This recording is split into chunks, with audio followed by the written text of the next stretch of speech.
As the country mourns Winnie Madikizela-Mandela, we continue to celebrate her life and legacy here on the channel.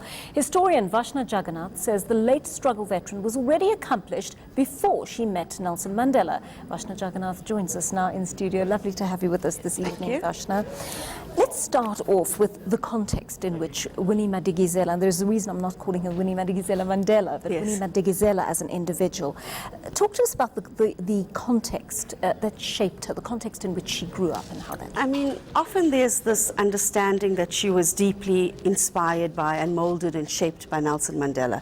And at the moment of her death, that was a key issue that was raised by people. However, she had a full life before she met Nelson Mandela. She met him at the age of around 21, 22. She was born in the Eastern Cape in Bizana in 1936 to a South Africa that was already by that time deeply inflicted with questions of class, racial oppression, segregation.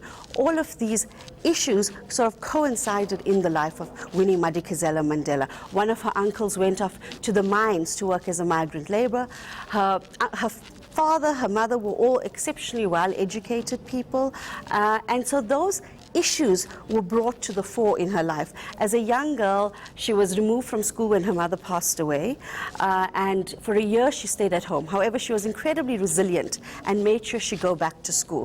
In 1952, the Defiance campaign was on. She was deeply affected by what was happening across the country. She wanted to join the protests, but very well aware of the rare opportunities given to black South Africans at the time to study, she made a decision to sit those protests out and finish her studies. It's a very interesting choice indeed. I want to talk specifically about a couple of, or some legislation that came into being at around the time she was growing up. First of all, just put us in the picture as to what the Glen Grey Act and the 1913 Land Act would have meant for the people of her region. Okay, well, those acts were largely at that time sort of demarcated for the Western Cape. However, by this period of her life, those segregation policies that had been put in place in the Western Cape was beginning to make its way into the rest of the country, and as we know, by the 1940s become legislated through apartheid legislation. However, what you have happening the 100 years previous to that is the consistent dispossession of the people of the Eastern Cape through a variety of wars, both waged militaristically by the colonial state, but also through missionaries and religion. And people, even though Winnie Madikizela-Mandela was born into an elite family, she came from a royal family, people of that region were rendered poor. They were rendered poor so that they could be turned into labor, to be migrant laborers on the mine. So she grew up within that context, and those were the effects that these early laws had. They were the groundwork for what comes later on under apartheid. What does Winnie Madikizela's family history tell us about, shall we say, her willingness to take on the role of an activist? Well, I think we should be careful. Family histories are incredibly important because they do show you some influences that happen in people's lives, formidable influences. Politically, we often tend not to concentrate on that. We often tend to only look at a person's public appearance and not their private lives. It's very important that we marry those two things. However, I think far more than that, what really shaped Madikizela-Mandela was when she eventually goes to Johannesburg to study social work. She was the first black social worker, female social worker in South Africa. She was deeply affected by the conditions that she witnessed in the townships, in the urban areas of Johannesburg, and the mass exploitation of the working class, the black working class of South Africa. And in fact, through that, she turned down a scholarship to go and study in Boston, in the United States. As a young woman, she made those political choices to stay here. What we notice about Madikizela's life is that throughout her career, she was fundamentally shaped by the conditions on the ground, by the conditions of what ordinary South Africans were going through. Throughout the 80s, throughout the 70s, she lived with ordinary South Africans, she lived with the masses, with the working class, and that is what shaped her consciousness continuously.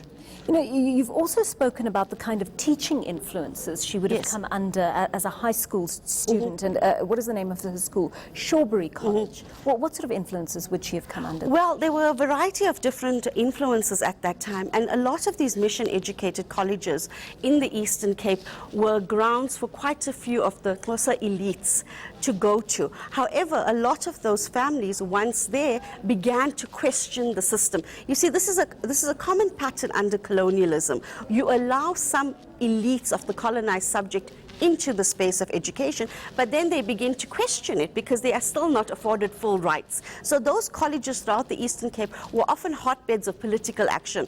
There were a variety of people. I know Nelson Mandela, there was people such as Oliver Tambo, Walter Sisulu.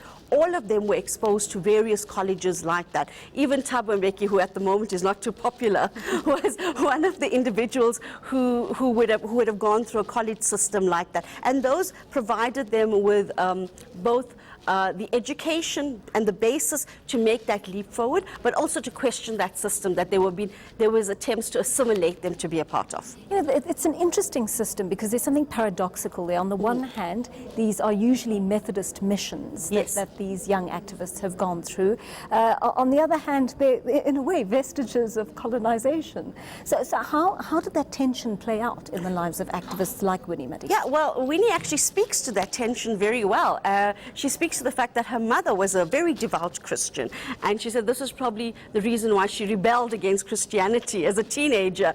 And I think that tension, you find it continuously, but once Winnie becomes involved politically in everyday activism, that Christianity recedes to the back. Because I think what was happening was when you are in the moment of struggle, you are often engaging with the issues of the world. However, what you find with someone like Winnie is later on in her life, she returns to that Christianity. So it's not something that she completely does away with at any point, but it's highlighted at different points in different ways. And I think we should pay attention to how people struggle and from where they struggle and how that influences their religious convictions or not and how they engage that. Vashna, just one last question. I mean, we've been meditating a lot as the media over whether Winnie Madikizela was ahead of her time as a young black female activist. Should we have phrased that question differently in terms of what she meant for society as a whole? Yeah, I mean, I think Winnie Madikizela-Mandela was ahead of her time, definitely, when it comes to women activists, not just in South Africa, not just black women, but globally for women. I mean, she's probably going to be one of the most important women that have lived in South Africa. Her influence is that great. But I think she's important for all South Africans, not just for women. But what I think we have to really take from her life is her consistent need to engage people and the masses of South Africa from where they were and take their struggle forward. And that is something that we have to really sort of idolize her for and take forward as we now try and engage South Africa in the contemporary moment. So good talking to you. Thank you for your Thank insight you. into the story. Vashna Jagarnath, she is a historian giving us a perspective we haven't run on the show yet until today.